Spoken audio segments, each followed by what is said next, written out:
First of all, VAR, video erroneous. Erroneous referee. Yeah, I like it, Aid.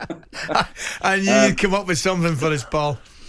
That's not bad for this time of morning, is it? More than acceptable. First of all, I want to agree with you about the goal. You'll know where the press seats are at Nottingham Forest, and we were right behind Callum Hudson-Odoi's goal. And it's one of those special moments where you've got the perfect view of the perfect goal. It's one of the goals of the season. And it's beautiful to see him do that because he's had a difficult time with injuries, difficult time at Chelsea, was wanted by Bayern Munich, got a few England caps, but it's still not guaranteed England's player because he could choose Ghana. So it's been a hard time for Callum Hudson-Odoi. So to score that on his debut, I thought was very, very special. And the Burnley caller was right last night on Sports Bar. A draw was a fair result. However, those VAR decisions, I mean, I'm a little bit puzzled by it. It's almost like they're desperately trying to find a reason. Find something, yeah.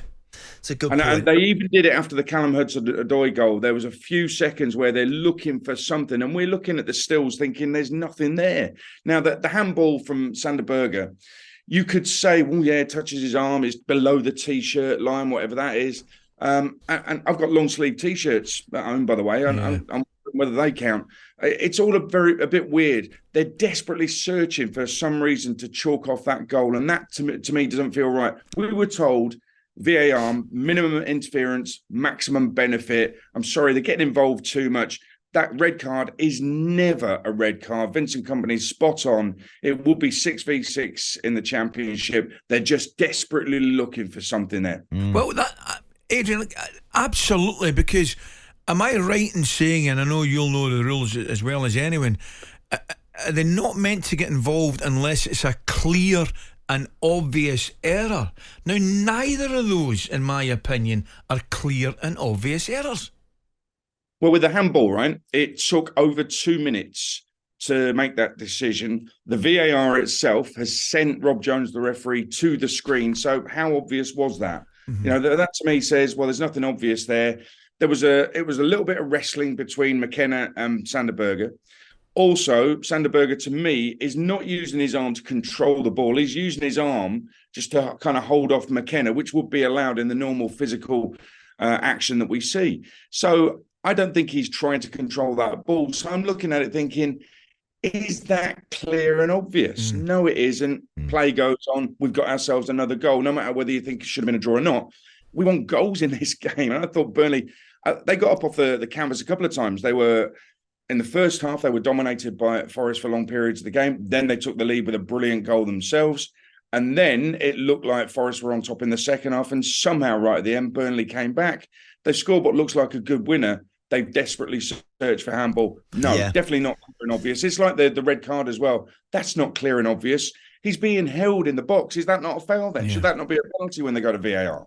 It's very true, Aid. It's starting to frustrate everybody now, this. And I think that when it gets down to such fine margins, I think they should let it go and just go with his first decision. But I totally agree with you. Let's look forward, Aid, to the Champions League now that starts tonight. Really looking forward to this. Obviously, you and I have been lucky enough to have been at some of we're going to come on to them a little bit later in the show, some of those great classic Champions League matches. But we might have one tonight in Milan, mightn't we? We're looking forward to that. Yeah, it's their first ever meeting, Milan and Newcastle. And my mind goes back to Newcastle last time they were in the Champions League. Their group stage was phenomenal. They lost all three of the first three games, somehow won the next three. It was a last-minute winner in final to see them through from Craig Bellamy. Really good side. You had Shearer in there, Craig Bellamy himself in there. Fantastic attacking side under Bobby Robson. And then they went through to the second group stage. We're a little bit unlucky not to get through that. If they bring some of that fire and excitement, you know, and that never say die spirit to the Champions League this season, then Newcastle will be a force. Milan, I watched the highlights. That Thuram goal, Ali, you're right, was absolutely magnificent for England. So it's just sensational. I cannot tell you how much I loved that goal. It was amazing. It was a brilliant goal. Right up there with Hudson-Odoi's last night. Very similar, in fact. Yeah. But at AC Milan, I think, without Tomori on the weekend, he was suspended, having been sent off in the previous game. That's possibly why their defence was looking so fragile. And you wonder how they'll respond to that. Newcastle have got to go there and give it to AC Milan. If they've just seen them beaten 5-1, now might be the opportune moment to go there and get something. So I'm excited to see what Newcastle do. I don't know if you've seen some of the videos and footage of their fans in a very wet Milan last night. But wow, they're enjoying themselves. So hopefully the players will give the fans even more to shout about. Brilliant, Ed. We can't Look wait, forward mate. to it, mate. Looking We forward do. to it. Enjoy, pal. Cheers, guys. Love Thanks the for show. joining us this morning. talkSPORT Breakfast, waking you up Monday to Friday morning from 6 a.m. on AM, on DAB, via the talkSPORT app and on your smart speaker. talkSPORT.